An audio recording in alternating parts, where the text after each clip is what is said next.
착한 여자가 난 싫어요, 사실은. 착한 여자 짜증나요, 짜증나. 우리 생태마을에 50, 60이 다 돼갖고 암이 걸려갖고 오는 분들 많아요. 특히 자매들. 근데 이렇게 얘기를 해요. 신부님, 나 평생 집안을 위해서 고생하고 희생하고 내가 참고 견디고 살았는데 맨 마지막에 이렇게 암이 걸려갖고 내 인생을 돌아보면 남는 게 아무것도 없다고. 정말로 억울하고 분하다고. 그럼 나한테 막 울고, 난 이런 여자들 짜증나요. 누가 그렇게 살래요? 희생한다고 그게 훌륭한 게 아니에요. 참는다고 그게 훌륭한 게 아니에요. 집에서 누가 행복해야 되냐면 아내가 행복해야 돼. 그러니까 그 돈이면, 이 돈이면 차라리 뭐 한다? 이 돈이면 차라리 애 학원을 한 번 더 보낸다. 이 돈이면 내가 살림살이를 하나 더 한다. 그리고 자기는 파마를 어떻게? 3만 원짜리 철모 뒤집어 쓴 거 딱 하고 있는 1년 내내 풀어지지도 않는 거 그냥 딱 쓰고 있는 거. 난 그런 여자가 싫다는 거예요. 제가 평창에서 우리 생태마을에 한 100명 정도 시각장애자들이 와서 강의를 들었어요. 근데 그냥 강의를 너무 재밌게 듣는 거예요. 그래서 당신들 뭐가 그렇게 재밌느냐 그러니까 신부님, 우리는 눈에 뵈는 게 없어서 행복해야 되는 거예요. 눈에 뵈는 게 없어서. 여러분들, 우리는요, 그분들은 눈에 뵈는 게 없어서 행복하다 그러는데 우리는 왜 안 행복하냐면 너무 보는 게 많아서 불행한 거예요. BMW, 벤츠, 그 다음에 남하고 비교하는 거야. 내 자식하고 남 자식하고 비교하는 거야. 내 자식은 요것밖에 안 됐는데 남 자식은 뭐 서울대학에 무슨 뭐 변호사에 뭐 판사에 검사에 의사에 내 자식 꼬라진 요것밖에 안 되고 그러니까 불행한 거예요. 내가 뭐 우리나라의 그 좋다는 대학, 최고의 대학 졸업한 남편을 둔 부인들, 얼굴 밝은 부인들 별로 못 봐요. 하도 남편이 잘난 척을 해갖고 거기에 눌려갖고 그냥 찌그러져서 사는 여자들 많이 봐요. 그러니까 학벌 좋다고 내 자식 뭐 그냥 서울대 나왔다고 이 내 딸 결혼시키는 거 결코 지혜로운 게 아니에요. 혹시 여러분들 지금 난 안 기쁘다, 이분들 영적으로 병든 분들이에요. 이게 눈 지금 뜨고 있는 것만 해도 얼마나 은혜로운 거예요. 눈 하나 갈아 끼는데 1억이야, 1억. 2개 갈아 끼면 2억이야, 2억. 지금 나 쳐다보고 있는 분들 여기 지금 2억 깔고 지금 쳐다보고 있는 거예요. 엄청나게 부자들이 여기 앉아 있는 거 지금. 자, 여러분들 심장 하나 갈아 끼는데 5천, 간 갈아 끼는데 7천, 심장 갈아 끼는데 3천이에요. 그럼 요거 합치면 3억 5천이에요.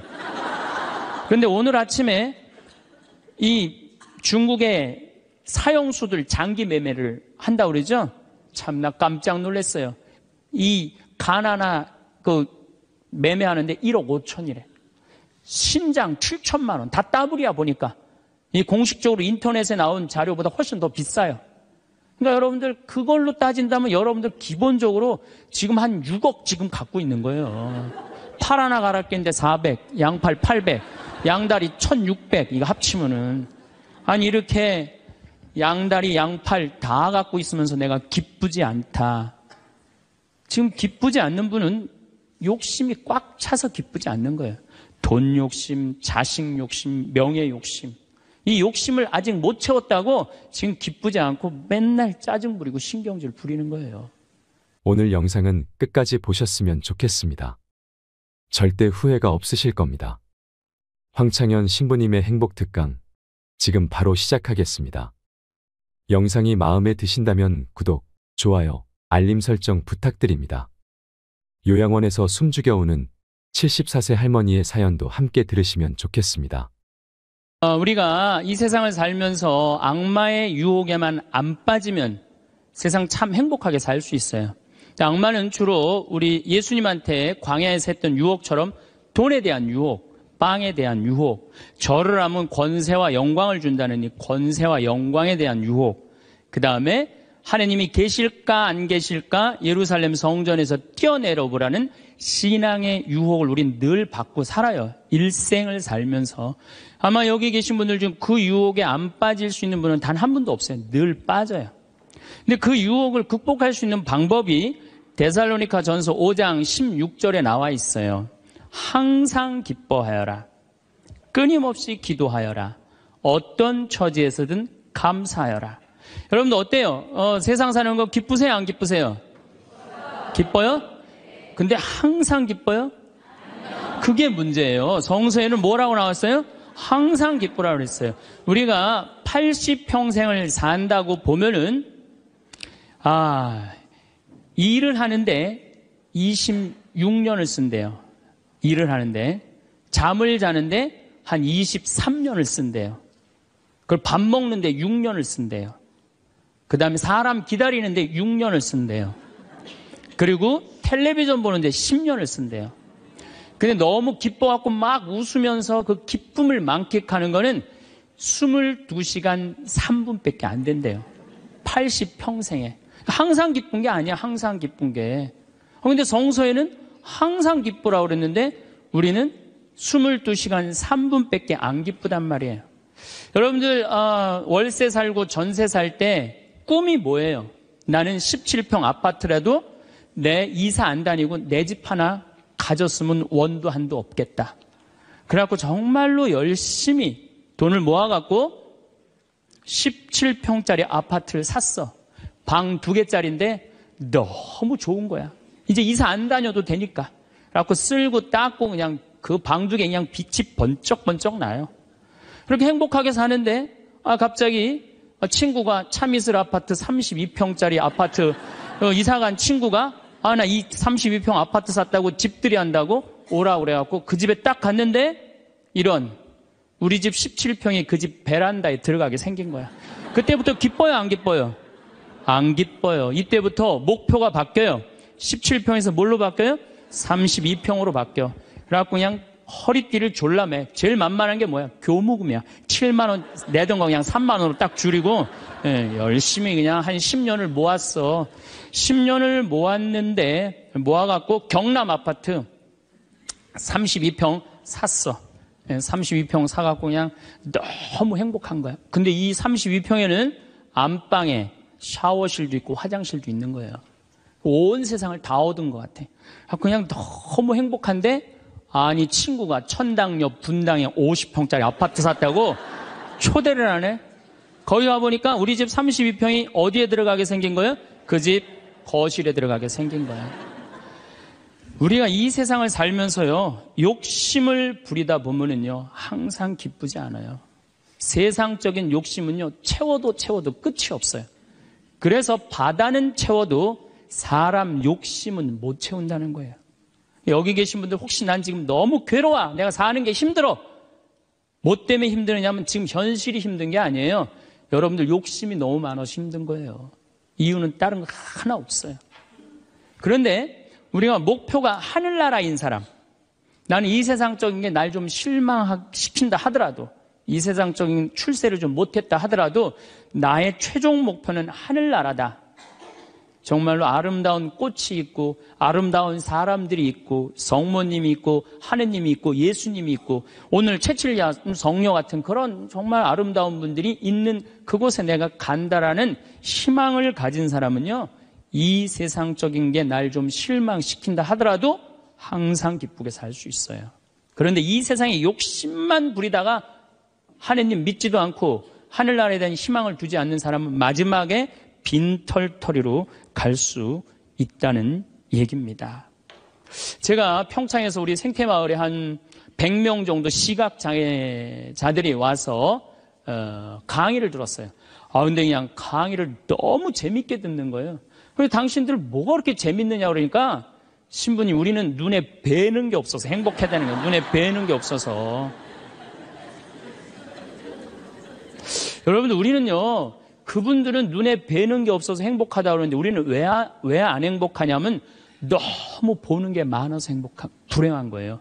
BMW, 벤츠, 그 다음에 남하고 비교하는 거야. 내 자식하고 남 자식하고 비교하는 거야. 내 자식은 요것밖에 안 됐는데 남 자식은 뭐 서울대학에 무슨 뭐 변호사에 뭐 판사에 검사에 의사에 내 자식 꼬라지는 요것밖에 안 되고 그러니까 불행한 거예요. 한국 사람들이 왜 불행한 줄 알아요? 모두 출세해야 돼. 그냥 이 세상에서 전부 다 출세. 여러분들 출세하면 행복할 것 같아요? 난 요즘 텔레비전 보면서 그 장관들 청문회 할 때 보면은 정말로 저러고 장관 되고 싶을까 그런 생각 들 때 참 많아요. 얼마나 인간적으로 모욕을 받아요. 그렇지 않겠어요? 사실 그 사람들도 나름대로 열심히 산 사람들인데 얼마나 모욕을 많이 당해요. 저는 오늘 우리 여기 신부님 왔는데 파리나무 십자가 합창단 여기 온다며요. 오늘 완전히 하루 만에 완전히 매진됐다고 그러더라고요. 역시 비전동 대단한 비전 있는 본당이라 역시 틀려요. 그런데 나는 더 놀란 게 뭐냐면은 파리나무 십자가 합창단이 세계 최고예요. 그런데 우리 전 신부님이 여기 평택 데리고 합창단, 꼬마아이들 합창단 해놨다며요. 얘네들 음도 잘 못 맞춘대요. 그런데 그 무대에 얘네들을 세우겠다는 거예요. 일반 사람들은 자존심 상하고 기분 나빠서 안 세울지도 몰라요. 창피하다고. 그런데 그 아이들이 노래하는 것 자체로 오케이라는 거예요. 본당심이 말씀하시기를. 그런 정신이 중요해요. 내가 좋아하는 일 하면 되지. 꼭 출세해야 돼? 그렇지 않겠어요? 여러분들 여기 안 행복하세요? 여기 장관들 있어요? 국회의원들 있어요? 없잖아요. 그럼 우리 다 불행해야 돼요? 아니죠. 내가 오늘 얼마나 즐겁게 일을 하느냐. 그거 하나라도 우리는 얼마든지 행복할 수 있어요.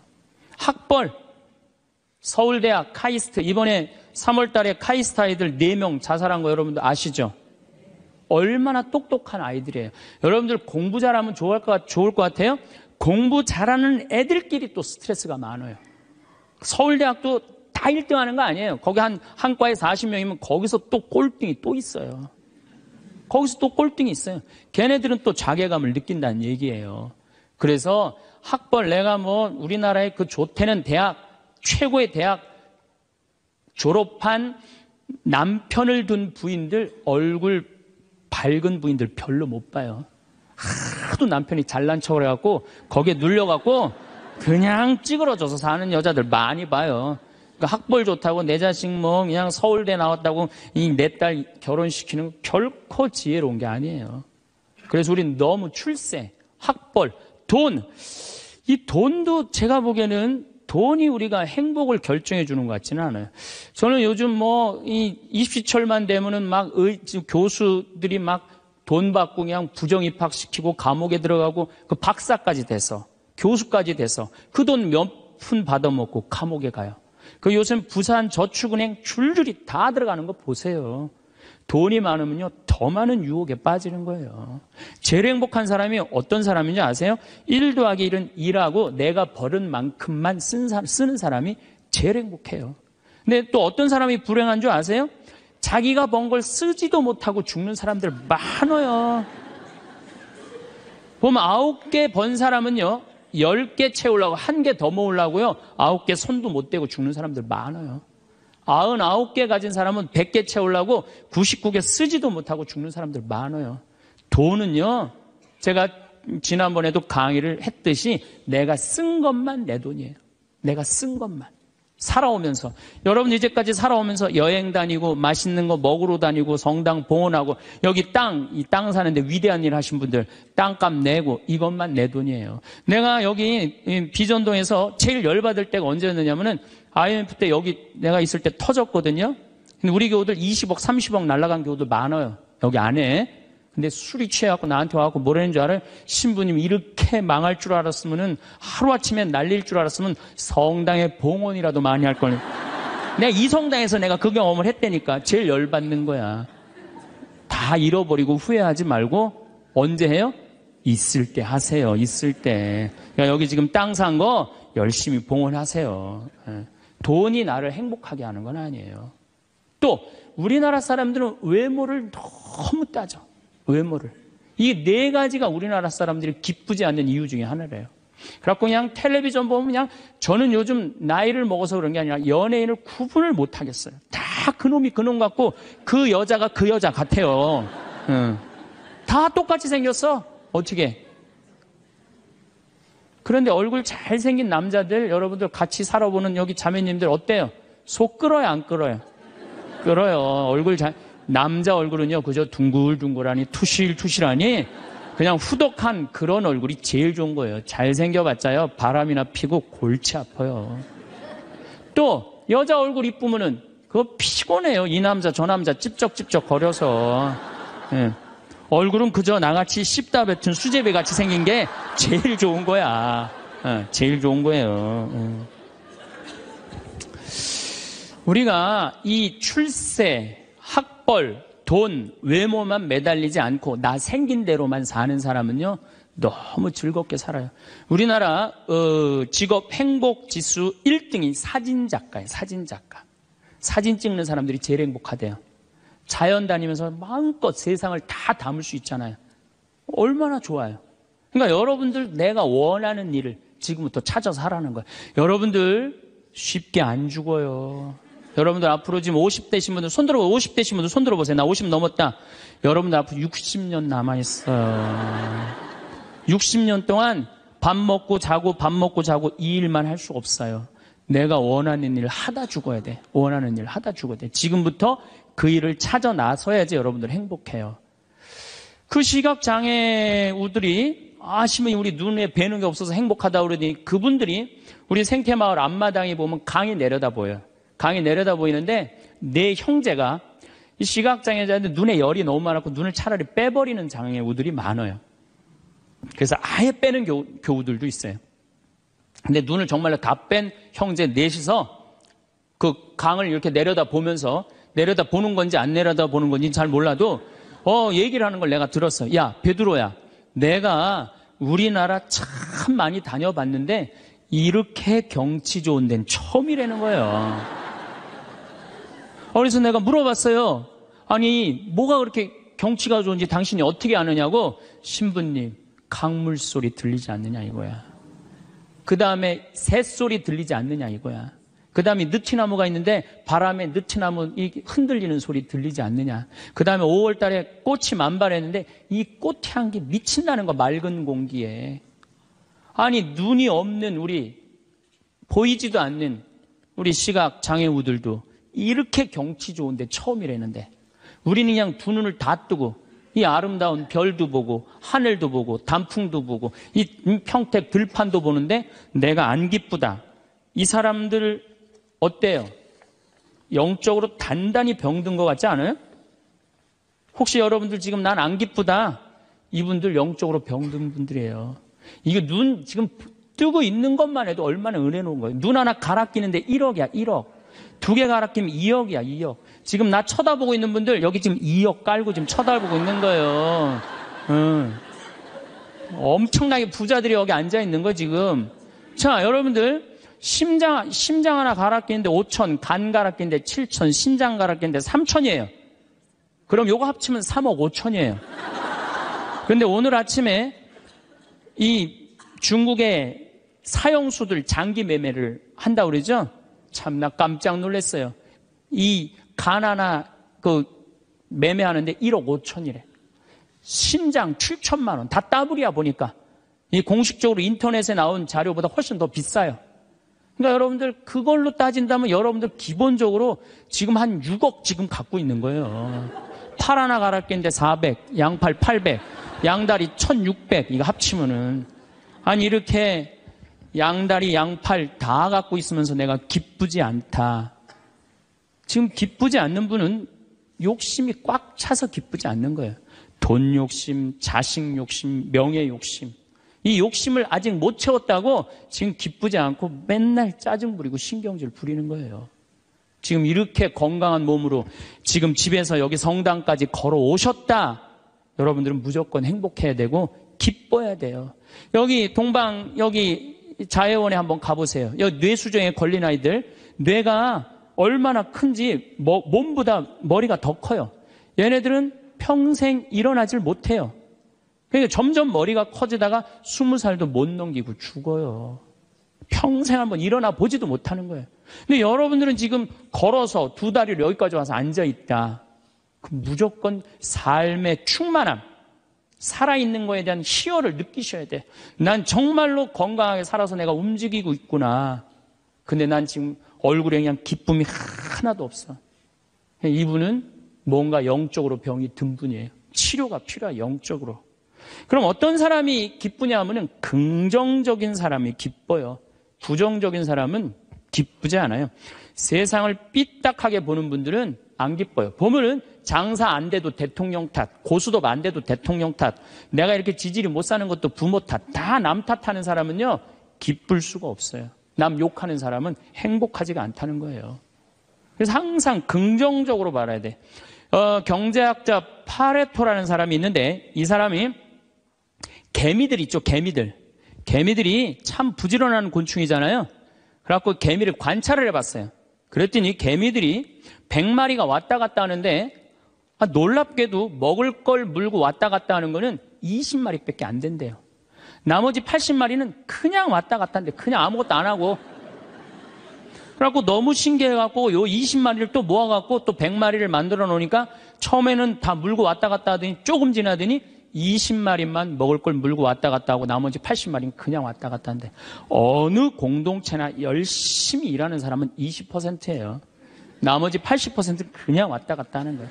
성당도 똑같아요. 성당도 보면은 성당 와서 미사해설하고 나 오늘 저녁 너무너무 맛있게 먹었는데 저녁 준비하고 뭐 성당에서 봉사하는 사람은 20%고 나머지 80%는 그냥 왔다 갔다 하는 거야. 가방 들고. 근데 본당 신부가 그 20%에 초점을 맞추느냐 80%에 초점을 맞추느냐에 따라서 본당 분위기는 하늘과 땅 차이예요. 80% 그냥 왔다 갔다 하는 사람 맨날 욕해. 당신들 그래갖고 천당 가겠느냐. 당신들 그렇게 살아서 예수님한테 상 받겠느냐. 맨날 욕먹어. 그러면 20% 열심한 20%가 무슨 생각을 하냐면 나는 뭐야? 난 정말 집안일도 다 뒤로 하고 하느님 일 이렇게 열심히 하는데 칭찬 한 번도 받은 적이 없어. 그럼 그 사람들 기운 빠져요. 성당 분위기 쫙 떨어지는 거예요. 그런데 그 20% 당신들 때문에 우리 성당 움직인다. 당신들은 하느님이 보내준 천사다. 정말로 고맙다. 이러면 20%가 으쌰으쌰 해갖고 신나게 움직이면은 나머지 80%도 얼떨결에 따라오는 거예요. 이게 바로 성당 분위기예요. 긍정적인 면을 강조하느냐 부정적인 면을 강조하느냐 엄청난 차이가 나요. 여러분들 남편들 100% 마음에 들어서 데리고 살아요?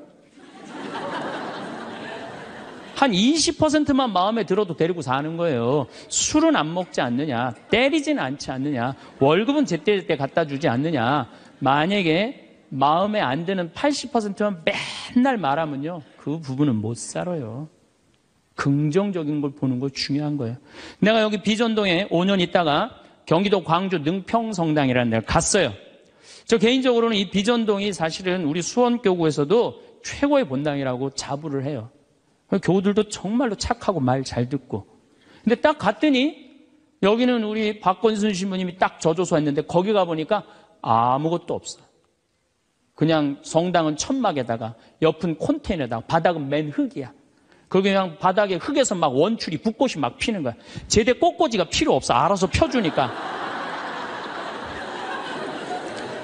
갔는데 분당 요한성당에서 500명을 주고 경기도 광주에서 100명을 주고 경기도 죽전성당에서 150명을 줬어요. 750명이야. 딱 갔는데 안 그래도 성당도 허접한데 아니 그 죽전에 사는 그 교우들이 우리 쪽으로 주교님이 발령을 냈단 말이에요. 이제 능평성당으로 가라고. 근데 거기서 전화가 왔어요. 교우들이. 신부님, 우리가 이제까지 죽전성당 짓느냐고 그렇게 애를 썼는데 또 신설성당으로 우리 집으로 가라고 그러더니 이 말이 됩니까?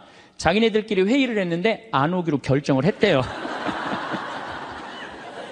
자, 제가 그 안 온다는 150명하고 싸웠을 것 같아요? 안 싸웠을 것 같아요? 안 싸웠어요. 왜? 그분들 와봤자 더 골치 아파요. 더 골치 아파요. 그래서 오지 말으라고 그랬어요. 근데 나한테 600명이야. 근데 우리 이 능평성당은 이 버스를 타고 이 능평 교우들이 분당으로 나가면은요, 버스 한 번이면 가요. 근데 우리 성당으로 오려면 2번을 갈아타야 돼. 그러니까 교우들이 다 분당으로 나가는 거예요. 미사 참여 이제 딱 150명이 오는 거, 150명이 주일날.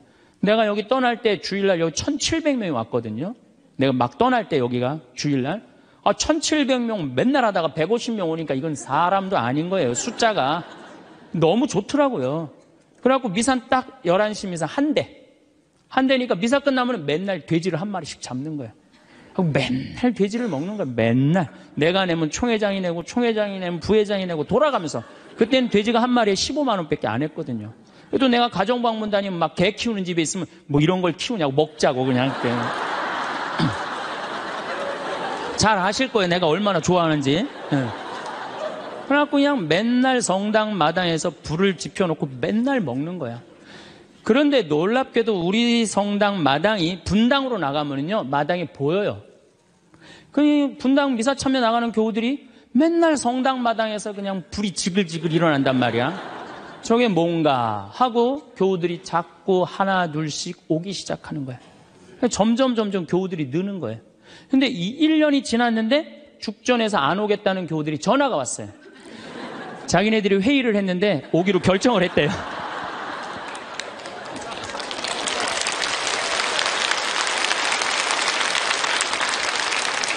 그래서 제가 오지 말라고 그랬겠어요? 오라고 그랬겠어요? 대환영이라고. 그래서 오라고 떠났던 교우들이 다 오는데 교우들이 1000명이 됐어요. 1년에. 근데 또 이제 아파트가 조금씩 들어가고 2년 만에 2000명이 됐어요.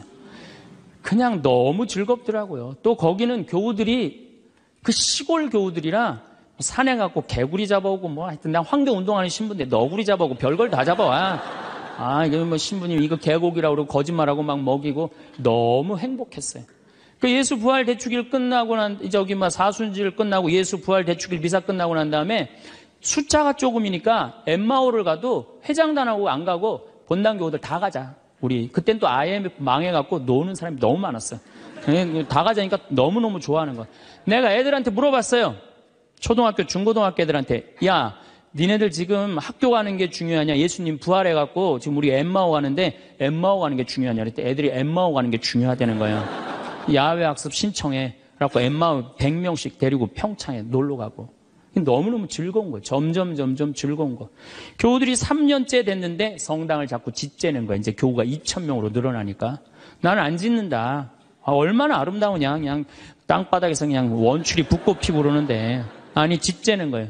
그럼 저 보자. 그래갖고 3년 9월에 시작해갖고 4년 부활절 입당을 했어요. 7개월 만에 성당을 줬어요. 7개월 만에. 우리 교우들이 봉헌식 하는 날, 또 봉헌식 하는 날도 내가 초등학교 애들한테 물어봤어요. 얘들아, 지금 하느님 집이 젖었는데 학교가 중요하냐? 성당 봉헌하는 게 중요하냐?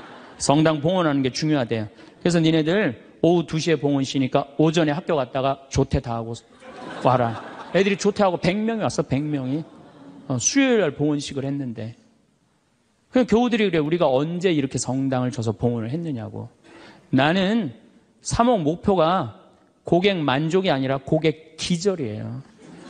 교우들이 기절할 때까지 나는 한다. 그래서 여러분들 여기 어른들 바닷가 갔던 거 생각나요? 700명? 가서 그냥 3박 4일 동안 기절하면서 놀았잖아요. 근데 그때도 내가 이루지 못한 일을 여러분들이 올해 우리 전 신부님이랑 저 앞에 땅 사신 거 너무 대단한 거예요. 기쁨은요, 모든 일이 일어나는 거예요. 그러니까 교우들이 기절한 상태에서 너무 행복하니까 자기 주머니에서 돈 나가는지도 모르고 막 내는 거예요. 깨보니까 성당이 젖은 거예요. 깨보니까. 기쁨은요, 모든 일이 이루어져요. 분열이 있고 미움이 있고 징후가 있는 데는요, 아무 일도 안 일어나지만은 기쁨이 있는 데는요, 기적이 일어나게 돼 있는 거예요. 그래서 여러분들 우리가 기쁘게 사는 거는 아주 중요해요. 기쁘게. 그 어떤 사람이 기쁘냐? 긍정적인 사람이 기뻐요. 긍정적인 사람이. 성모님은 긍정적이셨을까요? 착했을까요? 성모님 100번 긍정적이에요. 처녀한테 천사가 나타났어. 마리아, 너 아이를 가질 것이다. 저는 처녀인데요. 아마 착한 여자였다면 이렇게 얘기했을 거예요. 아니, 난 너무 지금 요셉이랑 약혼한 상태라 나는 요셉한테 미안해서 애 갖고 난 절대 결혼 못한다. 난 순수하고 깨끗하게 요셉한테 시집 가고 싶다. 그리고 우리 어머니 아버지 쓰러진다. 아니, 그리고 왜 처녀한테 와서 그러느냐. 애 한 둘, 셋 논데 가서 얘기해봐라. 분명히 그랬을 거예요. 근데 성모님은 굉장히 긍정적이셨어요. 당신을 통해서 인류의 구세주가 탄생한다 그러니까 이 몸은 주님의 종입니다. 그대로 저에게 이루어지기를 바랍니다. 한번 해보자는 거예요. 얼마나 적극적이고 긍정적이에요. 이렇게 적극적이고 긍정적이셨기 때문에 인류 구세주의 어머니가 된 거예요. 그래서 나는 긍정적인 여자가 좋지 난 착한 여자는 좋아하지 않아요. 나는 착한 여자가 난 싫어요, 사실은. 착한 여자 짜증나요, 짜증나. 우리 생태마을에 50, 60이 다 돼갖고 암이 걸려갖고 오는 분들 많아요. 특히 자매들. 근데 이렇게 얘기를 해요. 신부님, 나 평생 집안을 위해서 고생하고 희생하고 내가 참고 견디고 살았는데 맨 마지막에 이렇게 암이 걸려갖고 내 인생을 돌아보면 남는 게 아무것도 없다고. 정말로 억울하고 분하다고. 그럼 나한테 막 울고, 난 이런 여자들 짜증나요. 누가 그렇게 살래요? 집에서는 엄마가 행복해야 돼. 집에서는 엄마가 행복해야 돼요. 무슨 얘기냐면은, 나 지금 남편이 맨날 바람 펴. 남편이 맨날 빚졌어. 시어머니 모시는 거 너무너무 지겨워. 그래갖고 맨날 머리 하얀 거 딱 띄고 그냥 맨날 누워있어. 그래갖고 애가 그냥 학교 끝나고 엄마 나 학교 다녀왔어.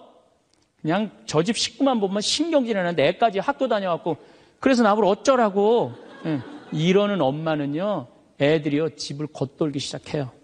겉돌기 시작해.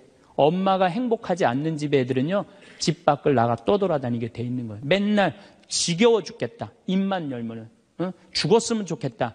이렇게 말하는 엄마 있는 집의 자녀들은요 집에 안 들어가요.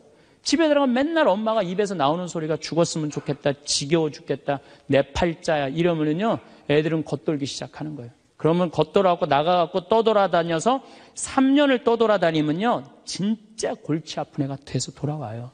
근데 엄마가 너무너무 기뻐. 엄마는 학교 다녀왔어. 우리 아들, 딸 수고했어. 공부하느냐고 얼마나 힘들었어. 엄마가 맛있는 간식 사놨거든, 만들어놨거든. 딱 안아주면은요 애는 간식 먹으면서 집에서 행복하게 살 수 있어요. 집에서는 누가 행복해야 돼? 엄마가 행복해야 돼. 그러니까 여기 계신 분들, 내가 행복한 게 결국은 누가 행복한 거야? 자식이 행복한 거예요. 그러니까 누구한테 잘해줘야 돼? 엄마한테, 본인한테 잘해줘야 돼요. 희생한다고 그게 훌륭한 게 아니에요. 참는다고 그게 훌륭한 게 아니에요. 집에서는 누가 행복해야 되냐면 아내가 행복해야 돼, 아내가. 근데 우리나라 대한민국의 아내들은요 희생하고 인내하고 참아요. 더욱이 성당 다닌 사람들은 자기가 십자가 진다고 생각하고 파마 한번 하면은 보통 제대로 좀 잘 뽑으려면 한 10만 원 정도 들고, 여기 뭐 트리트먼트 뭐 영양 뭐 이거 하려고 그러면 한 20만 원 정도 들잖아요. 그러니까 그 돈이면, 이 돈이면 차라리 뭐 한다? 이 돈이면 차라리 애 학원을 한 번 더 보낸다. 이 돈이면 내가 살림살이를 하나 더 한다. 그리고 자기는 파마를 어떻게 해? 3만 원짜리 철모 뒤집어 쓴 거 딱 하고 1년 내내 풀어지지도 않는 거 그냥 딱 쓰고 있는 거예요. 난 그런 여자가 싫다는 거예요. 그런 여자가. 그래갖고 이제 아침에 이제 남편이 출근할 때 보면 막 또 그게 또 부풀러 갖고 사자 머리 풀어헤쳐 놓은 것처럼 막 이러고 눈 이상하게 또 여보 다녀와. 다녀오게 하고 난 다음에 다녀오라고 그러죠. 허벅지 트어진 치마도 좀 입고, 가슴 파인 것도 입고, 향수도 딱 뿌리고, 머리도 딱 한쪽으로 딱 묶고 예쁘게 하고 여보 다녀와. 그래야지 남편이 야, 나 이쁜 마누라 이거 위해서 내 다녀와야 돼. 이런 생각이 들지. 그냥 머리는 뭐 그냥 이래고 그냥 잠도 그냥 개슴치레하고 다녀오라고 그러면. 근데 또 대한민국 남자들은 착해요. 또 다녀오랜다고 저녁에 여보 나 다녀왔어. 근데 아직도 사자머리를 하고 그냥. 여러분들, 우리 평창에 읍내에 룸사롱이 있어요. 근데 룸사롱이 있는데 내가 오후 2시에 목욕을 갈 때가 있어요. 근데 우리 평창 목욕탕이 읍내에도 있지만 이 동네에 떨어진 목욕탕이 하나 있어요. 근데 그 목욕탕에서는 봉고를 운영을 해요. 시골 사람들 42개리가 있거든요. 그러니까 시골 사람들이 목욕하려고 그러면 전화하면 봉고 가서 데리고 와요. 근데 거기 아가씨들도 전화하면 우리 그 목욕탕이 봉고를 가지고 데리고 와요. 내가 목욕 2시에 갈 때 그 아가씨들이 같이 봉고를 타고 들어올 때가 있어요. 내릴 때 보면은요 정말로 저런 여자들하고 무슨 술 마시나 하고 술을 먹을까 이런 생각이 들어요. 하여튼 밤새 술 먹고 그래서 겨우 이제 정신 차리고 나오니까 이상하잖아요. 나도 이제 목욕탕 들어오고 그 아가씨들도 목욕탕 들어가. 그런데 목욕이 끝나고 그 아가씨들이 꾸미고 나오면요 들어갔던 아가씨들이 아니에요. 얼마나 예쁜지요. 술이 확 땡긴다니까 그 아가씨들 보면은. 여기 계신 여러분들도 본인한테 조금만 투자하면은, 본인을 조금만 가꾸면은 참 예쁠 거예요. 근데 자기 무슨 군인이야? 철모 딱 쓰고 옷도 1년 내내 그냥. 지금도 내가 분명히 여기 방송 촬영한다고 그랬는데 다 까만 옷 입고 왔어. 좀 이쁜 옷 좀 입고 오라고 그랬더니 그 누가 이 보면은 좋겠어요. 결코 그게 잘하는 게 아니에요. 자기한테 투자하는 게 누구를 기쁘게 해주는 거냐면 자식하고 남편을 기쁘게 해주는 거야. 내가 결혼 20년이 됐어. 내가 자식 생일 차려주고 남편 생일 차려주고 시부모 생일 다 차려줬어. 근데 정작 내 생일이라고 뻑적지게 차려놓기가 좀 그렇잖아요. 그렇죠, 여러분들? 우리 자매님도 그러시죠? 생일은 생일인데 아무도 안 알아주니까 미역국을 하나 딱 끓여놨어. 근데 역시나 남편이 웬 미역국을 훌딱 먹고 나가버렸어. 그럼 그때부터 울기 시작하는 거예요. 응? 20년 동안 내 생일 한번 기억을 못 해주고 저렇게 무심할 수가 있느냐고. 혹시 저녁에 내 생일 기억해 줄까? 저녁에 그날따라 술이 떡이 돼갖고 들어왔어. 그럼 이제 나한테 와갖고 이제 신세한탄을 하는 거야. 신부님, 나는 내가 결혼한 지 20년이 돼갖고 정말로 먹고 싶은 거, 쓰고 싶은 거, 입고 싶은 거 안 하고 내 자식들 저렇게 키우고 살림살이 이렇게 했는데 20년 동안 내 생일 한 번도 기억해 주지 않는다고. 난 정말로 너무 불행하고 슬프다고. 그리고 막 나한테 와서 우는 여자들, 난 그런 여자들이 싫어요. 자, 내가 생일이야. 근데 남편이 기억을 못하는 것 같아. 그럼 오후에요, 남편 직장 근처에 나가세요. 나가고 전화하세요. 여보, 내가 결혼한 지 20년째 생일이고 내가 지금 50번째 내 생일이야. 내가 오늘 생일이 너무 기뻐, 즐거워. 난 너무 행복해 사는 게. 그래서 오늘 생일을 맞이해서 내가 한턱 쏠 테니까 나와. 내가 내면 되지. 그걸 그냥 기억해 줄래나 안 해줄래나 역시 올해도 안 해주는구나. 그리고 울고 그냥 청승을 떨어요. 난 그런 여자가 싫다니까요. 내가 내면 될 거 아니에요. 그렇죠? 내가 멋있게 내면 될 거 아니에요. 무슨 돈으로 애 휴학시키고 학교 무슨 학교야. 엄마 생일도 모르는 놈 대학 보내서 뭐해요. 그렇지 않겠어요? 결혼 25주년이 됐어. 10주년도 까먹더니 20주년도 까먹더니 25주년은 기억해 줄래나. 한 달 전부터 계속 기다리는 거. 혹시 결혼기념일 뭘 해줄까. 근데 역시 그날도 그냥 넘어갔어. 나한테 와갖고 신부님, 난 결혼 25주년 동안 한 번도 기념일을 선물을 받아본 적이 없다고. 그럼 막 눈물 흘리는 그런 여자들이 난 싫어요. 결혼 25주년인데 남편이 기억을 못하는 것 같다. 그럼 어떻게 하시면 돼요? 여보, 내 결혼 25주년인데 이번에 제주도가 7대 경관으로 뽑혔대. 내가 예약해놨거든. 일주일 동안. 다다음 주 휴학, 휴가 내. 같이 갔다 오자. 내가 내면 되지. 내가 내면 되지 않겠어요? 근데 자기를 위해서 투자하는 걸 나쁘다고 생각해요. 그리고 20년 동안 인상을 쓰고 사는 거예요. 그리고 그 집을 전부 어둡게 만드는 거예요. 집에서 누가 행복해야 돼? 아내가 행복해야 돼. 아내가 행복해야 돼요. 집에서 누가 행복해야 되냐면은 며느리가 행복해야 돼. 며느리가 스트레스를 받고 남편한테 스트레스를 받고 자식한테 스트레스를 받으면요, 시부모는요 더 미치는 거예요. 뭐가 기쁘다고 시어머니를 모시겠어요. 그러니까 여기 있는 우리 형제님들, 내가 남은 인생 이게 참 안 죽는 게 문제예요.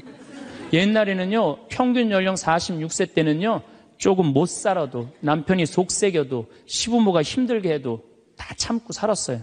왜 참고 살았는지 아세요? 몇 년만 참으면 죽을 거니까.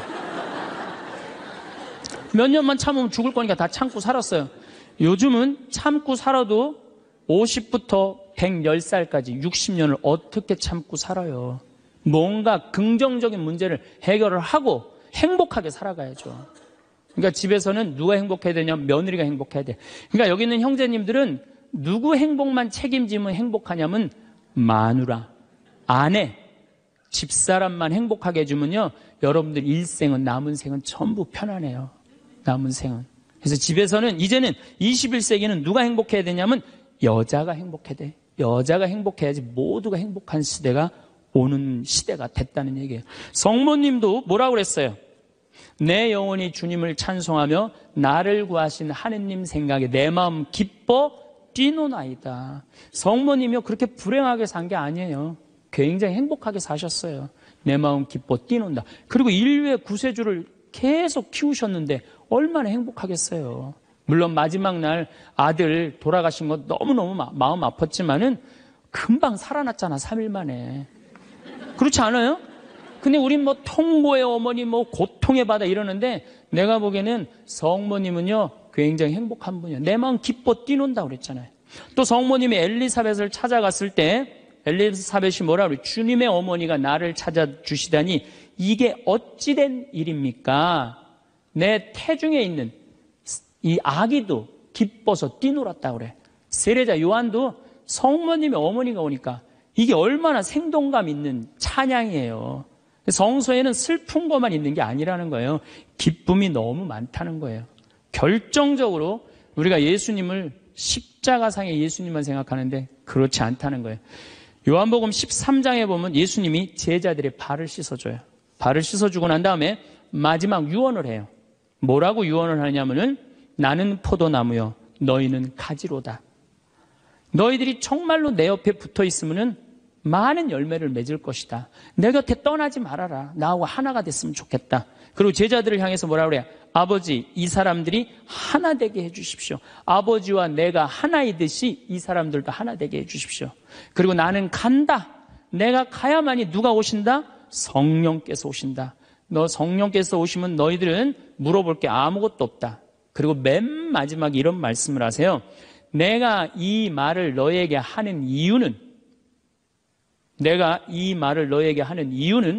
내 기쁨이 너희 안에 흘러 넘치게 하려는 것이다. 자, 예수님이 제자들의 발을 씻어줬어요. 최후의 만찬을 했어요. 그리고 마지막 유언을 했어요. 유언 맨 끝에 뭐라고 그랬냐면 내가 이 말을 하는 이유는 내 기쁨이 너희 안에 흘러 넘치려는 것이다. 지금은 고통의 시간이 다가오지만은 나중에 마지막 날에 하늘나라의 문이 열리면 너희들은 물어볼 것도 아무것도 없고 그 하늘나라를 얻었다는 기쁨에 너희들 가슴이 터질 것이다. 그러니까 여러분들 내가 구원받았다는 확신이 있는 사람들은요, 이 세상 힘들어도 이 세상이 좀 나를 실망시킨다 하더라도 내가 마지막에 하느님 아버지 집에 간다라는 확신이 있다면은 어떨 것 같아요? 항상 기쁠 수 있어요. 항상 기쁠 수 있어. 근데 여러분들이 지금 어디에 욕심이 꽉 차 있느냐면은 이 세상에 욕심이 꽉 차 있는 거예요. 그렇기 때문에 여러분들이 참 신앙인이 못 되는 거예요. 신앙의 기본은 기쁨이다. 그래서 사도 바오로가 저는 항상 기뻐하여라. 이 말 굉장히 심오한 얘기 같아요. 그러고 난 다음에 끊임없이 기도하여라. 이거 아주 또 중요한 얘기죠. 여러분들 어떠세요? 우리 천주교 교우들 기도 참 열심히 해요. 근데 무슨 기도를 열심히 하느냐면 간구 기도를 너무 열심히 해. 이 미사 지향을 내가 우리 생태마을에 뭐 피성 참 1년 내내 많이 와요. 구역장님, 반장님들, 뭐 노인대학, 레지오, 뭐 별 개인 프레스티움 별 단체가 다 와요. 정말 열심한 사람들이 우리 생태마을에 오세요. 근데 미사 지향을 보면은요 기가 막혀요. 전부 뭐냐면은 대학 입시 합격해달라는 거. 그 다음에 딸 결혼시켜달라는 거. 그 다음에 딸 애 생기게 해달라는 거. 임용고시 합격하게 해달라는 거. 그 다음에 전세 나가게 해달라는 거. 월세 나가게 해달라는 거. 지금 분쟁이 걸려있는데 분쟁 잘 되게 해달라는 거. 이런 게 미사 지향이에요. 여러분 진정한 미사 지향은 내 영혼의 구원을 위해서. 오늘 나를 위해서 미사 넣으신 우리 교우가 한 분인데 난 너무너무 고마워요. 나를 위해서 미사를 넣어야 돼요. 근데 우린 너무너무 간구 기도가 많아. 간구 기도를 자꾸 하느님께 드리다 보면은 내가 신앙이라는 건 내가 하느님의 뜻을 실천하려고 신앙생활하는 거예요. 근데 간구 기도를 자꾸 하다 보면은 나중에 보면 하느님이 내 뜻을 실천하고 있어. 하느님이. 그러니까 내가 하느님의 종이 아니라 누가 내 종이 돼 있어? 하느님이 내 종이 돼 있는 경우가 너무 많아. 하느님 내 종이 돼 있는 경우가. 그 신앙이 올바르지 않아요. 여러분들 자녀들이 30살까지 키워놨어. 그랬더니 자녀가 와갖고 어머니 아버지 나 이렇게 30살까지 키워주셔서 너무 감사합니다. 차를 좀 그랜저로 바꿔드릴까요? 핸드폰을 좀 좋은 걸로 큰 걸로 바꿔드릴까요? 텔레비전 LED로 바꿔드릴까요? 집을 천당역 분당으로 옮겨드릴까요? 이런 자식은 토요일날 온다면 기다려져요? 안 기다려져요? 기다려지죠? 근데 올 때마다 엄마 나 이번에 우리 애가 대학 들어가는데 엄마 학비 좀 대줘. 아 거기 땅 있잖아. 그거 팔아갖고 학비 좀 손자 학비 좀 대줘. 엄마 나 차 좀 바꿔줘. 엄마 나 집 좀 강남으로 가게 좀 돈 좀 줘. 맨날 올 때마다 징징거리면서 달라고 그러는 자식. 엄마 나 토요일 날 집에 갈게. 그러면 무서워요, 안 무서워요? 무섭죠?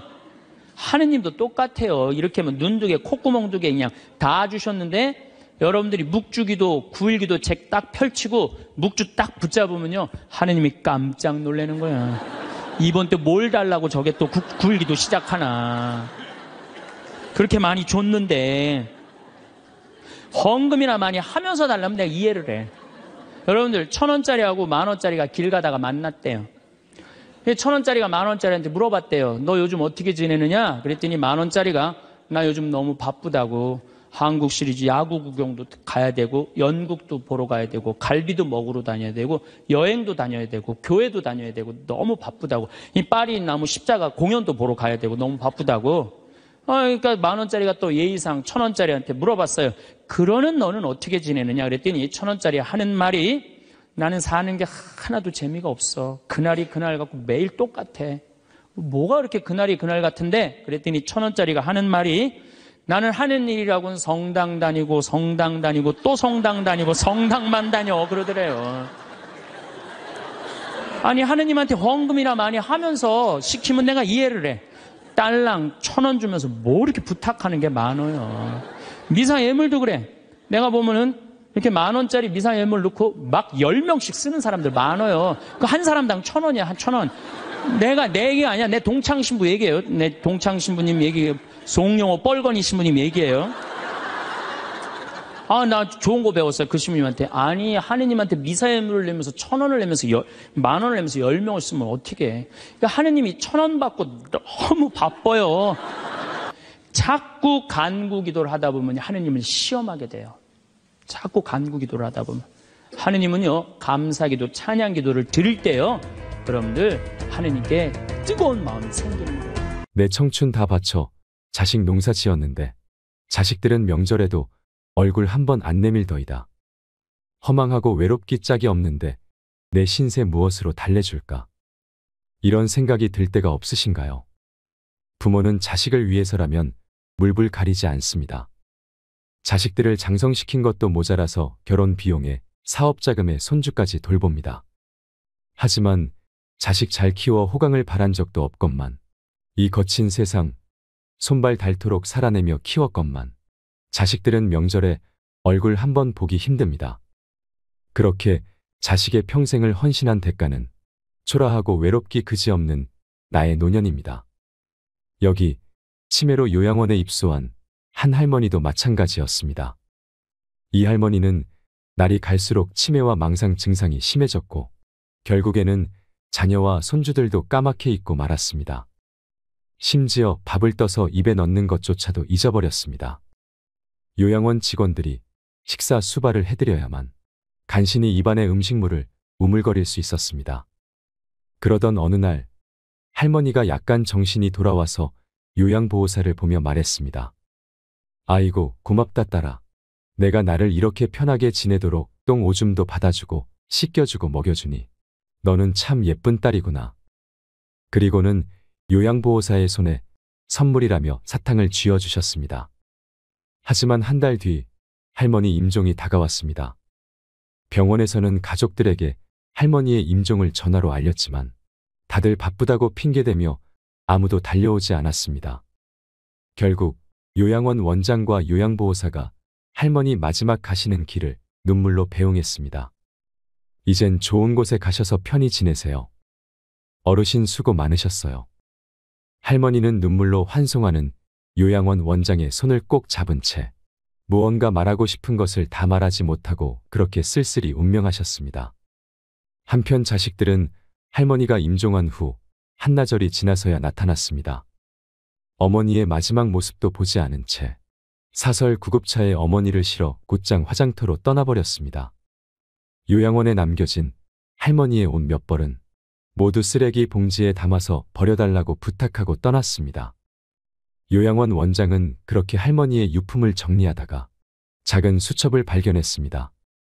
그 수첩을 펼쳐보니 할머니가 요양원에 입소하기 전 할머니가 비교적 의식이 뚜렷할 때 틈틈이 적어둔 메모가 적혀 있었습니다. 집 판 돈 1억 원은 큰아들이 가져감. 논 판 돈 5,500만 원은 작은 아들이 가져감. 밥 한 돈 3천만 원은 딸 시집 비용으로 줌. 이제 남은 건 영감 묘지와 내 병든 몸뚱아리뿐. 이제는 자식 3남매에게 더 줄 게 없어 미안함. 자식에게 신세지지 말아야 하는데 걱정임. 이것이 할머니께서 돌아가시기 전에 남긴 마지막 글이었습니다. 여러분, 자식한테 재산 물려줄 생각하지 마세요. 여러분들이 만약에 70살에 다 살았다고 생각하고 자식들한테 재산을 물려주는 순간, 여러분들은 자식도 잃어버리고 재산도 잃어버리고 인생도 잃어버리는 것입니다. 70살에 자식들한테 재산 주면 자식이 계속 찾아오고 용돈 주고 하지 않습니다. 찾아올까요? 안 찾아올까요? 용돈도 안 주고 바쁘다는 핑계로 찾아오지도 않는 경우가 참 많습니다. 그래서 10월 2일 날 노인의 날에 무슨 법이 발효가 됐냐면 불효자 방지법이 발의가 됐습니다. 불효자 방지법을 들어보셨나요? 불효자 방지법이 뭐냐면 내가 재산 주고 다 줬는데 집도 줬는데 자식이 용돈도 안 주고 찾아오지도 않으면 내가 준 재산, 내가 준 집을 다시 찾아올 수 있는 법입니다. 너 나한테 용돈도 안 주고 나 책임도 안 지니까 원래 내 재산이니까 내가 다시 갖고 올게 하는 겁니다. 그런데 70살이 넘어서 법원에 다시 준 재산 찾아오겠다고 법원에 소송을 걸 수 있는 할머니들이 몇 명이나 될까요? 그냥 참고 사는 겁니다. 속은 새까맣게 타들어가는데 참고 사는 것입니다. 그래서 가만히 보니까 만만한 게 신부님입니다. 왜냐하면 황창현 신부님한테 찾아가면 저 신부님은 나를 받아줄 것 같은 생각이 드는 것입니다. 그래서 실제로 황창현 신부님한테 70살 넘은 분들이 전화해서 사정을 다 얘기한다고 합니다. 제가 자식들한테 재산 주고 탈탈 털어 모든 것을 다 줬는데 자식들이 박사해 사업하고 잘 사는데 나 찾아오지도 않는다고 말입니다. 그러면서 나 너무 멀쩡하다고, 난 아직도 건강하다고, 설거지도 할 수 있고 빨래도 할 수 있고 다 할 수 있다는 겁니다. 그렇게 신부님하고 같이 살고 싶다는 그런 분들이 많습니다. 지금부터 신부님이 하셨던 말씀을 들려드리겠습니다. 요즘 나하고 살자는 여자가 너무 많습니다. 1년에 500명도 더 되는 것 같습니다. 그래서 제가 그 편지들을 지금은 다 모아놓습니다. 왜 모아놓느냐 하면 그 내용이 기가 막힙니다. 내용이 신부님 제가 자식을 어떻게 키워서 어떻게 성공시키고 어떻게 재산을 물려줬는데 나한테 이럴 수가 있느냐고 그렇게 구구절절 편지 쓰는 분이 많습니다. 그런데 그 자식 재산은 찾아올 생각하지 않고 신부님이 자식보다 낫다는 생각이 드는 겁니다. 나하고 살자고, 나하고 살자고 그렇게 얘기를 하십니다. 하루는 제가 전화를 받았는데 85살 된 할머니였습니다. 85살 됐는데 70살의 아들이 그러더래요. 어머니, 나 이제 어머니 어차피 모셔야 되고 어머니도 이제 나하고 같이 살아야 되지 않느냐. 그러니까 나한테 5천만 원 있고 어머니 3억 있는데 그 돈 나한테 주면 내가 아파트 분양 받아서 어머니 모시고 살겠다고. 자기는 5천만 원 투자하고 엄마는 3억 투자하고 자기가 모시고 살겠다고 자기가 들어가서 사는 건데 말은 자기가 모시고 산다고 말하더랍니다. 근데 이 할머니가 이런 생각이 들었답니다. 내가 살면 얼마나 사나. 아들이 아파트 얻겠다는데. 그래서 그 3억을 주고 들어가서 살기 시작했대요. 여러분들, 나이를 먹어서 자식이 내 집에 들어와서 사는 거랑 내가 자식 집에 들어가서 사는 건 하늘과 땅 차이입니다. 만약에 자식이 들어와서 사는데 마음에 안 들잖아요. 나가라고 그러면 됩니다. 근데 만약에 내가 자식하고 같이 살겠다고 합쳤는데 자식이 너무 마음에 안 들어. 며느리가 너무 마음에 안 들어. 그리고 대개 80된 분들은 며느리가 몇 살쯤 되냐면 60살쯤 됩니다. 60살쯤 되는 며느리는 눈에 뵈는 게 없는 사람들입니다. 그럼 누가 나가야 될까요? 80살짜리가 짐 싸들고 나가야 됩니다. 80살짜리가 나가야 돼요. 이게 현실입니다. 제가 며칠 전에도 들은 얘기입니다. 6억을 들고 할머니가 아들 집으로 들어갔대요. 6억을 들고 들어가든 60억을 들고 들어가든 그건 아무 상관이 없습니다. 자식 집에 들어가서 사느냐 안 사느냐 그게 중요한 거예요. 그런데 6억을 들고 들어갔는데 냉장고에 있는 사과도 마음대로 못 먹겠더라는 겁니다. 왜냐하면 이거 혹시 며느리가 손자 주려고 갖다 놓은 거 아닌가 싶더라는 거죠. 그래서 전화를 했대요. 얘야, 나 이거 먹어도 되느냐고. 왜 그러고 사느냐 이거예요. 그냥 혼자 편안하게 6억짜리면 3억짜리 아파트 가고 3억은 은행에다 넣어놓고 한 달에 100만 원만 써도 30년을 먹고 살 수 있는데 왜 그렇게 사느냐 이거예요. 그리고 이제 여러분들의 인생의 주인공은 누구냐면 여러분들입니다. 자식이 여러분들에게 효도할 수 없습니다. 이제는 효도는 할 수 없는 세상이에요. 제가 아주 단언을 합니다. 여러분, 효도는 할 수도 없고 받아 먹을 수도 없는 세상이에요. 여러분들 110살까지 산다고 생각을 해보세요. 110살 먹은 엄마가 90살 먹은 아들한테 전화해서 얘야, 너 왜 나 요즘 안 찾아와 그러면은 90살 먹은 아들이 당황스럽지 않을까요? 엄마가 아직도 안 죽은 건가? 죽었는지 안 죽었는지 헷갈리는데 가끔씩 엄마가 전화해서 너 왜 나 안 찾아오냐 물으면 90살 먹은 아들이 당황스러울까요? 안 당황스러울까요? 당황합니다. 90살 된 아들은 엄마가 살았는지 죽었는지도 모릅니다. 여러분 중에 80세, 90세 된 어머니가 계신다면 하루에 몇 번 생각하시나요? 떨어져 살면 일주일에 한 번도 생각 안 할 때도 많을 겁니다. 일주일에 한 번도 말이죠. 근데 엄마는 오로지 자식만 생각하는 겁니다. 왜냐면 자기 인생을 살 줄 몰라서 그러는 것입니다. 자기 인생을 사는 사람은 자식이 있든 없든 자식이 찾아오든 안 찾아오든 아무 상관없이 자기 인생을 살아갑니다. 근데 자기의 삶이 없는 사람은 오로지 자식만 쳐다보고 110살 때도 90살 먹은 아들한테 너 왜 나 안 찾아와? 나 너밖에 없는데 그러면 아들이 엄마가 지금 죽었다가 살아난 건지 살았다가 죽은 건지 아들이 헷갈립니다. 이제는 효도는 없는 시대입니다. 다시 이야기로 돌아와서 85살 된 분이 이러저러해서 70살 때 들어와서 아들하고 살기 시작했다고 합니다. 그런데 75세가 돼도 안 죽고 80이 돼도 안 죽더랍니다. 나이를 먹으면 먹을수록 돈이 더 필요합니다. 그래서 83살에 아들한테 500만 원만 달라고 했대요. 왜냐면 3억을 줬으니까 500만 원을 달라고 할 자격이 있는 거죠. 근데 그때부터 아들이 2년 동안 말을 안 하더래요. 저는 아들 편입니다. 생각을 해보세요. 여러분들, 이 아들은 엄마하고만 사는 게 아닙니다. 60살 된 며느리하고 사는 거예요. 며느리가 맨날 뭐라고 그럴 것 같나요? 나 시어머니하고 사는 거 지겨워. 당신이 택해, 엄마야 나야. 그래도 모시고 살아야지 어떡해. 어머니 보고 어딜 나가라고 그러냐고. 아들이 맨날 이렇게 달래고 달래는 와중에 그런 상황도 모르고 500만 원 내놓으라니까. 이 아들이 엄마 쳐다보기가 싫은 겁니다. 2년 동안 아들이 말을 안 하더래요. 2년 동안 한 집에 사는데 아들이 2년 동안 나를 사람 취급도 안 하고 말도 안 하면 그 집에서 살고 싶을까요? 살고 싶지 않죠.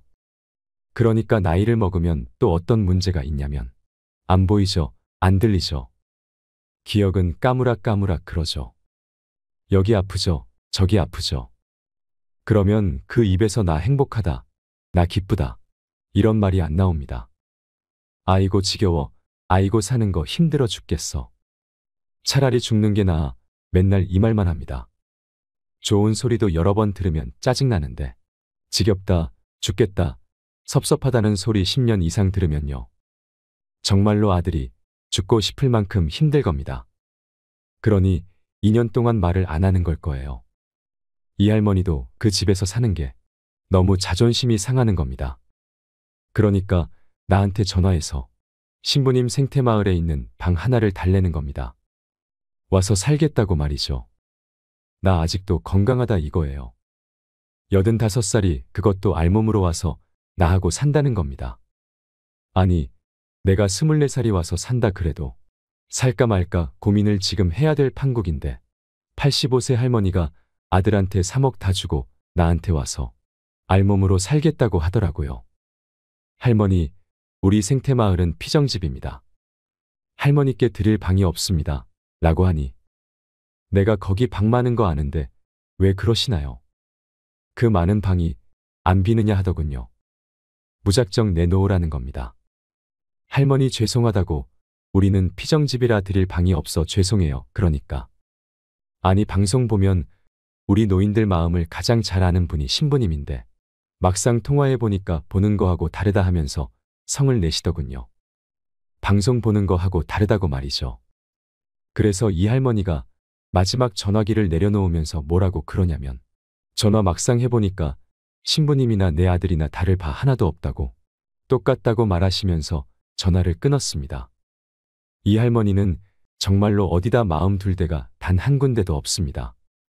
만약에 이 할머니가 3억을 그대로 가지고 있었다면 그 서름을 안 받았을 겁니다. 그 서름 안 받고 그냥 자기 인생 사는 겁니다. 아들은 아들 인생 사는 거고 그럼 서로 섭섭할 것도 없고 원수될 것도 없습니다. 그런데 뭐가 원수가 되는 줄 아시나요? 줄 거 다 주고 원수가 됩니다. 그러니까 자식한테 돈을 주는 게 아닙니다. 주지 마세요. 뭐하러 주세요? 황창현 신부님께서 들려주신 이야기를 들으니 어떠신가요? 어린 시절 우리는 어른들에게 서로 베풀고 나누면서 살라고 배웠습니다. 이웃은 남이 아닌 사촌과 같았습니다. 하물며 내 자식은 오죽할까요? 하지만 모든 것을 불태워 금이야 오기야 키우느라 하얗게 새어버린 부모의 처지는 안중에 없고 나와 내 자녀를 먼저 생각하는 자식들이 많아지면서 소외되는 노인들이 적지 않습니다. 세월은 장마철 도랑의 급류처럼 멈춤없이 흘러서 10년이면 바뀐다던 강산은 이제 1년도 못 가 흔적도 없이 사라지는 세상이 되었습니다. 그래서 우리의 삶도 멈춤없이 100세까지 흘러가게 되었습니다. 그래서 이 정신없는 세상은 우리가 노년을 다른 관점으로 보아야 함을 요구하고 있습니다. 내 자식 하나 잘 된다면 집안 기둥뿌리까지 뽑아주고 싶은 것이 부모의 마음 이치이지만 그렇다고 내가 사는 집까지 자식에게 꼭 물려주어야 되겠습니까? 대부분의 노부모들은 오직 자식이 잘 돼야 한다는 생각으로 정작 본인은 돌보지 않습니다. 혹여나 자식이 손가락질 당할까, 자식이 나를 버려도 이웃에 알리지 않는다 합니다. 하지만 자식을 위해서 내 재산 다 주고 나면 그 뒤에는 무슨 일이 일어날는지요. 어떤 분들은 자식들이 상속을 받자마자 몰래 이사하고 전화번호도 바꿔버렸다 합니다. 그래서 아들, 딸 전화번호도 모른다고 합니다. 안타깝게도 우리나라는 OECD 가입 국가 중 노인 빈곤율과 자살률이 가장 높은 국가이며 독거노인의 자살률은 훨씬 더 높습니다. 부양해주는 자식이 없어 혼자 사는 독거노인 수도 많습니다. 노인들의 사회적 고립과 외로움이 심화되고 있고 아무도 모르게 쓸쓸히 임종을 맞이하는 이른바 고독사도 크게 늘고 있습니다. 심지어 젊은 세대들에게는 고령화 시대에 적응하려면 부모를 버려야 한다라는 말도 나올 정도로 우리 노인들의 처지는 곤란해졌습니다. 그렇다면 내 자식들이 그렇게 해맑게 웃던 내 새끼들이 정말로 우리 부모들을 짐으로 여기는 것일까요? 혹독한 세상 풍파를 다 겪은 일부 시청자분들은 제 생각이 순진하다며 너털 웃음 지으실 수 있겠습니다만 제 생각에는 우리의 아이들이 정말로 그렇게 생각하지 않을 수도 있다 생각합니다. 부모가 자식을 키우는 동안, 자식이 부모를 따르는 동안 무언가 문제가 생긴 것일 수도 있는 겁니다. 부모와 자식은 한 집에서 지내는 동안 어느 시점에서부터 둘 사이에 줄이 그어집니다. 그 줄이 겹쳐서 흠이 되고 그 흠은 구덩이가 되고 그 구덩이는 이제 서로 건너지 못하는 골짜기가 되었습니다. 우리 부모와 자식은 그 골짜기를 사이에 두고 서로 원망하며 사랑하고 사랑하면서 원망합니다. 부모가 자식을 사랑하듯 자식 또한 밉다 해도 진정으로 부모를 미워할 수는 없습니다. 그래서 부모와 자식 간의 관계를 하늘이 내려준 천륜이라 하는 것 아닐까요? 그렇다면 우리가 노후에 이 골짜기를 건너 사랑하는 부모와 자식으로 다시 재회하기 위해선 무엇을 해야 할까요? 여기 올해 85살인 오씨 할아버지가 있습니다. 할아버지는 재력가입니다. 빌딩 한 개에 집을 2채 정도 갖고 있습니다. 그리고 서너 개 은행에 숨겨놓은 현금과 주식 투자금까지 합치면 재산이 엄청납니다. 10년 전 할아버지는 자꾸 불어나는 재산을 감당하기 힘들어지자 친구 아들에게 재산 관리를 맡겼습니다. 그리고 본인은 이 나이에 큰 집에 살아봤자 뭐 하겠나 싶으셔서 아내와 함께 시골의 조그마한 전원주택에서 살고 있습니다. 그의 사남매 자녀는 일주일에 한 번씩 식구들과 찾아와서 부모와 시간을 보내는 효자 효녀들입니다. 할아버지 부부는 서로 경쟁하듯 찾아와 주는 자녀들이 고맙기만 합니다. 그러나 할아버지는 상속에 대해선 아주 냉정하였습니다. 가끔 손주들이 대학을 간다거나 결혼을 할 때 아니면 약간의 사업자금이나 집 살 돈을 도와달라고 하면 내주지만 재산을 물려주는 것에 대해선 딱 잘라 거절합니다. 아버님, 제가 한 살이라도 젊을 때 상속받아야지요. 장남의 이런 짜증 섞인 푸념에도 막무가내입니다. 그런데 어느 날 할아버지의 재산 관리를 맡고 있는 친구의 아들이 이렇게 물어보았다고 합니다. 어르신, 왜 그렇게 상속을 안 해주시나요? 그러자 할아버지의 대답은 일관됐습니다. 내가 자식에게 재산 상속하는 날이 바로 효자가 불효자가 되는 날이야. 우리는 이 할아버지 말을 새겨들을 필요가 있습니다. 우리는 20년에서 30년 일한 걸로 은퇴 이후 거의 50년을 더 살아야 합니다. 때문에 더욱 철저하게 대책을 세울 필요가 있습니다. 그때 가면 어떻게든 되겠지라고 생각하거나 아이들을 좀 키워놓고 그때부터 준비해야겠다고 생각하면 그땐 너무 늦을 수 있습니다. 대비는 빠르면 빠를수록 좋지만 그게 아니더라도 반드시 나의 노후를 위한 돈을 조금씩 따로 모아두시는 걸 추천합니다.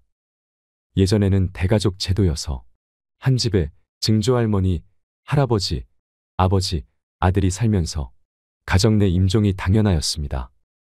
아들과 손자들이 돈을 벌려고 나가면 며느리와 손자 며느리의 병 수발을 받았지요. 하지만 지금은 이런 모습이 거의 없습니다. 현실적인 관점에서 서민인 나는 벌 수 있는 돈과 쓸 수 있는 돈이 한정되어 있습니다. 같은 돈으로 최고의 효과를 내기 위해서는 내 인생의 특정한 시점에서 지나치게 돈을 쓰는 일은 위험할 수 있습니다. 나의 노후를 준비하지 않고 교육비를 올인하게 되면 은퇴 후 무려 50년을 자식에게 의지해야 하는데 저는 과연 그걸 자녀들이 좋아할지 의문입니다. 자식들이 견디고 견디다가 결국에는 키워주신 건 감사하지만 솔직히 내 인생을 즐길 수 없어서 부담스러워요. 이런 말을 하지 않을까요? 모든 부모는 아이를 사랑합니다. 그래서 사랑의 표현은 무한대로 해줄 수 있지만 금전적으로는 냉정하게 생각해 보아야 하지 않을까요? 제가 아는 어느 부모님은 자식에게 이런 말을 반복했습니다. 너에 대한 지원은 딱 대학 등록금까지다. 그리고 사교육비도 많이 쓰지 않으셨습니다. 어찌 보면 냉정하다고 볼 수도 있지만 시간이 흐르자 그 부모님은 현명한 부모님이셨다는 생각이 들었습니다. 그분의 아이는 실제로 대학 등록금 이후로는 부모님에게 금전적으로 의지하지 않았고 그렇게 자식을 끊어낸 돈은 노부부의 노후자금으로 쓰였습니다. 그리고 아이는 어른이 되어서도 그 사실에 감사하고 있습니다. 우리가 진정으로 아이를 위하고 아이에게 부담을 덜어주려면 어떤 선택을 해야 할지 많은 고민이 필요한 시점입니다. 따라서 어쩌면 자녀에게 가장 큰 선물은 나의 노후준비 자금 대책이 아닐런지요. 누구도 우리를 구원하지 못한다. 그 어떠한 누구도 우리를 구원할 수 없고 하지도 못한다.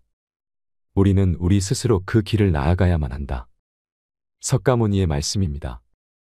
무릇 든 자리는 몰라도 난 자리는 아는 법이라 했습니다. 자식들이 장성하여 집을 떠나면 난 자리가 생깁니다.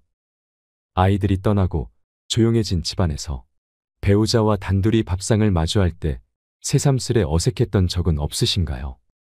또한 젊어서 만나던 인연들도 살다 보면 10중 8구 잊혀집니다. 그래서 우리는 노년의 외로움이라는 거대한 벽을 마주하게 됩니다. 외로움은 간교하며 치명적입니다. 마치 숲속 어딘가에서 가만히 피어나는 독버섯처럼 외로움이 내 마음속 어딘가에 뿌리를 내리게 되면 그 독버섯에서는 두려움이라는 독이 은은하게 피어납니다. 그래서 내가 올바른 선택을 할 수 없게 만듭니다. 앞서 소개해드린 불행한 노인들이 올바른 선택을 할 수 없었던 큰 이유 중 하나가 바로 외로움 때문입니다. 내가 혼자서 잘못되어도 누구 하나 도와줄 사람이 없다는 것은 사회적 동물인 인간이라면 누구나 견디기 힘든 고통입니다.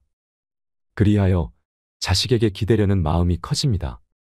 너의 능력으로 번 돈이 아닌 남의 돈으로 무리하게 사업하지 말고 순리를 따르라고 타이를 수도 있는 것을 기어코 집을 팔아 사업자금으로 주게 됩니다.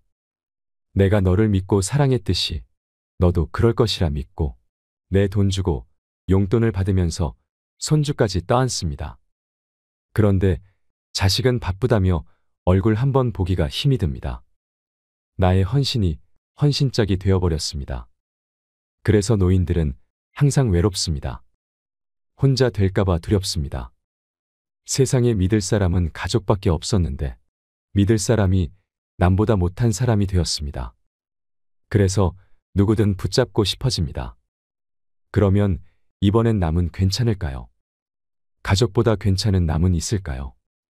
그리하여 인연이 아닌 사람까지 붙들어 봅니다. 물에 빠져 떠내려가느니 무엇이든 붙드는 게 낫다 싶습니다. 하지만 얼마 못 가 서로 의견 충돌이 생기고 결국 그 관계도 깨지고 맙니다. 남은 결국 남이었습니다.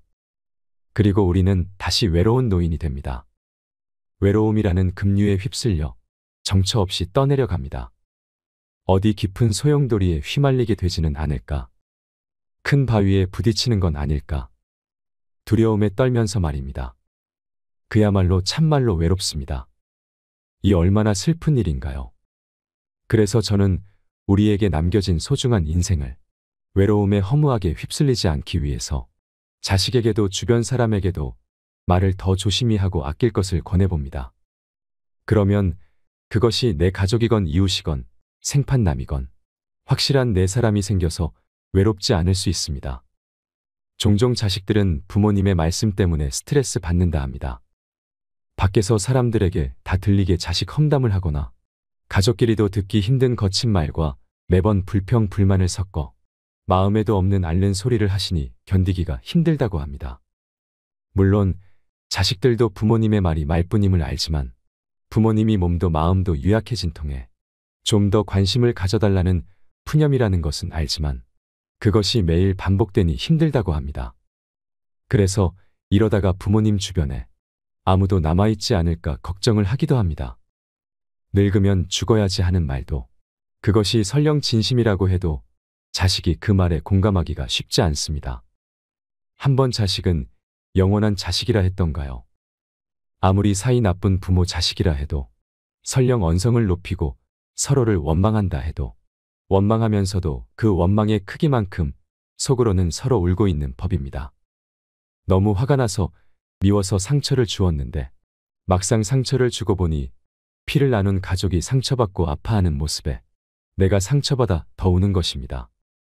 그래서 늙으면 죽어야지라는 부모님의 말에 자식들은 상처받습니다. 상처받기 때문에 아프기 때문에 듣지 않으려는 것일 수 있습니다. 하지만 상대방이 상처받지 않도록 말을 하는 법은 결코 어렵지 않습니다. 해야 할 말과 하지 말아야 할 말만 구분해 보세요. 적어도 하지 말아야 할 말만 안 해도 성공이라 할 수 있겠습니다. 그렇다면 나는 과연 말을 조심히 잘 쓰고 있는 것일까? 이것이 고민되신다면 말을 할 때 다음의 7가지를 고려해서 말씀해 보시는 것을 권해드립니다. 물론 7가지라 하여 모두 지킬 필요는 없습니다. 당장 한두 가지라도 실천할 수 있다면 우리 마음속에 있는 외로움을 하나둘 뽑아낼 수 있을지도 모릅니다. 첫째, 타인을 향해 상스러운 말은 하지 마라. 욕이나 비하하는 말은 가장 하지 말아야 할 말입니다. 욕과 비하는 하늘에 대고 뱉은 침처럼 고스란히 내게 돌아옵니다. 둘째, 상대가 싫어할 말은 하지 마라. 누구나 살면서 여러 가지 상처를 받습니다. 그래서 그 상처와 연관되는 말들이 있습니다. 그 말은 건드리면 폭발하는 뇌관입니다. 하지만 사람마다 경험이 다르듯 그 뇌관도 다릅니다. 그러니 우리는 항상 말조심을 해야 합니다. 셋째, 인격을 무시하는 말을 하지 말라. 자존심을 건드리면 회복하기 어렵습니다. 예로부터 우리나라는 예를 중시하며 나를 낮추는 겸손을 미덕으로 삼아왔습니다. 그래서인지 자존감이 낮은 경우가 많습니다. 즉, 인정을 못 받고 자란 것이지요. 그래서 자존심이 강합니다.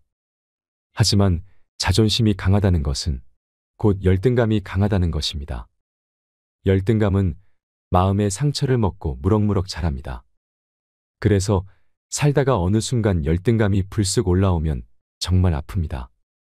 아물어 가던 상처의 딱지를 한 번에 떼어지는 것 같은 기분입니다. 그러니 상대방의 그 상처를 굳이 건드리는 일은 하지 말아야 합니다. 넷째, 상대 가족을 헐뜯지 마라. 차라리 내 욕을 했으면 했지. 내 가족은 건드리지 말아라. 우리는 한 번쯤 이런 말을 해보았거나 들어보셨을 것입니다.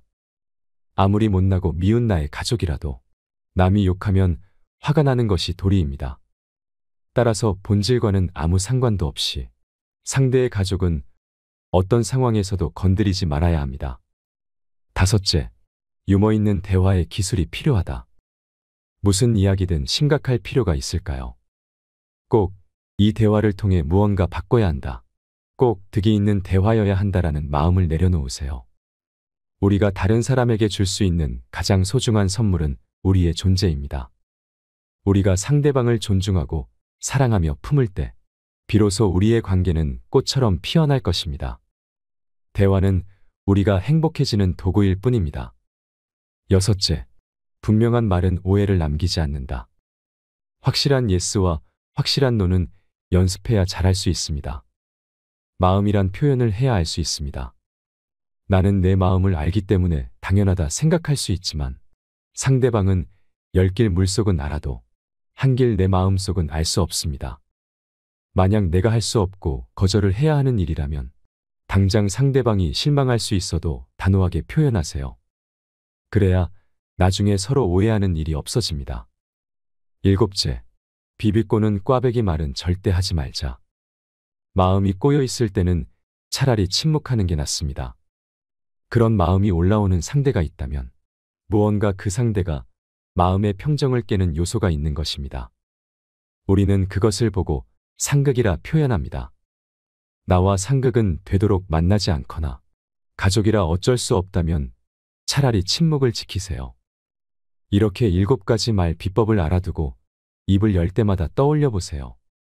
내가 어떤 사람인지 정 모르겠다 하시면 핸드폰으로 평소 내가 하는 말을 녹음해서 들어보세요. 그러면 제3자의 입장에서 내가 평소에 어떤 말투를 쓰는지, 어떤 억양으로 말하는지, 그래서 타인에게 어떤 사람으로 비춰지는지 보일 것입니다. 사람은 정신만 멀쩡하면 나이가 들어도 젊은 시절의 마음을 잃지 않습니다. 젊은 사람은 나이와 함께 쌓이는 연륜이 없는 반면 나이 든 사람은 젊은 시절에 겪은 온갖 경험을 기억하고 있습니다. 인생은 60부터라는 말이 유행입니다. 60대와 70대를 할머니 할아버지로 부르는 일은 옛말이 되고 있습니다. 동서양을 대표하는 미남 배우 톰 크루즈와 양조위는 환갑의 나이에도 여전히 여심을 흔들고 있고 70대 노인들이 높은 산에 거뜬히 오르고 이제 외모만으로는 나이를 가늠하기가 불가능하기 때문입니다. 그래서 젊은 70대 우리는 아직 청춘이다라는 낭만적인 말이 울려 퍼지는 시대를 살고 있습니다.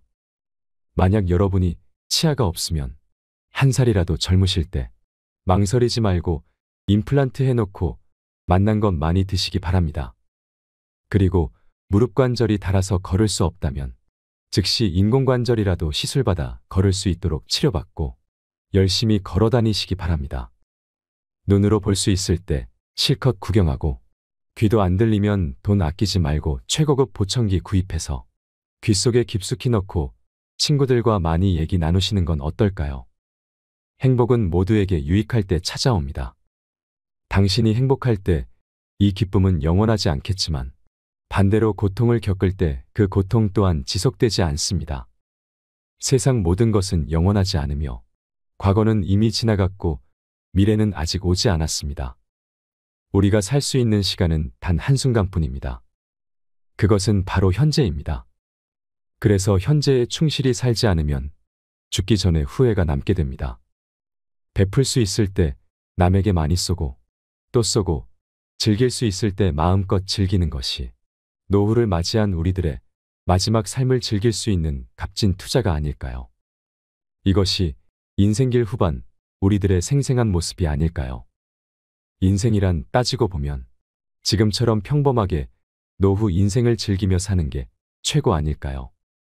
오늘 즐거움을 내일로 미루지 말고 누구를 미워도 말고 누군가가 불러만 주면 번개처럼 뛰어나가고 또 내가 부르면 총알같이 튀어나와줄 그런 사람과 함께 만나 허심탄회한 대화 나누고 맛있는 것 양껏 먹고 마시며 행복을 만들어 보세요. 노후에 보장된 내일이란 없습니다. 오늘이란 어제 죽은 사람이 그렇게도 갈망하던 내일입니다. 당신의 지금 이 순간이 인생 최고의 날입니다. 어제 꽃이 화려했던들 무슨 소용일까요? 뒷방에 누워있던 노인도 일어나 움직이면 꽃피는 봄날이 됩니다. 그러면 고목나무에도 꽃은 핍니다. 저는 여러분들이 별것 아니라 해도 매일 동네 목욕탕에서 사소한 행복을 느끼며 노후 생활을 만끽할 수 있으면 좋겠습니다. 우리는 그동안 이리저리 살아낸 세월이 있어서 그 세월에 길들여진 몸과 마음이 하루아침에 바뀌지 않습니다. 지금 당장은 의지가 든다 해도 며칠만 지나면 뚜렷하던 이 의지가 어느샌가 흐릿해져 버리는 게 우리네 삶 아니던가요? 그리고 또한 나는 이미 내 재산을 자식에게 전부 다 줘버렸는데 이제 와서 이런 걸 고민한들 무슨 의미가 있나? 그렇게 이미 저질러진 일을 이제 와서 주워 담을 수 없는 것 또한 우리네 인생이 아니던가요? 하지만 강물에 돌멩이를 계속 던져보세요. 어깨가 아프고 팔목이 저려도 상관 말고 계속 돌멩이를 던져보세요. 그러면 결국 수면 위로 돌멩이 산이 서서히 솟아날 것입니다. 또한 세상 모든 일은 저마다 적절한 시기가 있습니다. 초년운이 좋다가도 말년이 나쁠 수도 있고 이보다 나쁠 수 없다 싶을 정도로 초년운이 나쁘다가도 말년운이 트일 수도 있습니다. 가는 길이 구불구불해도 끝이 좋으면 모든 것이 좋다 했습니다. 자신을 등불로 삼고 자기를 의지하되 만약 견딜 수 없을 만큼 힘들고 고통스러울 때에는 인생이 나에게 뭔가 가르치려고 하고 있는 것임을 잊지 마세요. 매일 아침 우리는 새로 태어납니다. 어제 일보다 오늘 하는 일이 무엇보다 중요합니다. 언젠가 못 보고 못 듣고 못 먹고 못 입고 못 걷고 내 손으로 아무것도 못할 그런 날이 오기 전에 남은 인생 양껏 즐기다가 어느 날 밤 내 집에서 잠들었는데 그대로 영면하는 것이 오복 중에 가장 큰 복이 아닐까요? 내 발로 걸어다니고 맛있는 음식을 입으로 먹을 수 있는 날이 그리 길지 않다는 점을 명심하시고 하루하루 감사하고 소중하게 열심히 즐기시기 바랍니다. 이상으로 책틀맨이었습니다. 오늘도 끝까지 시청해 주셔서 감사드립니다.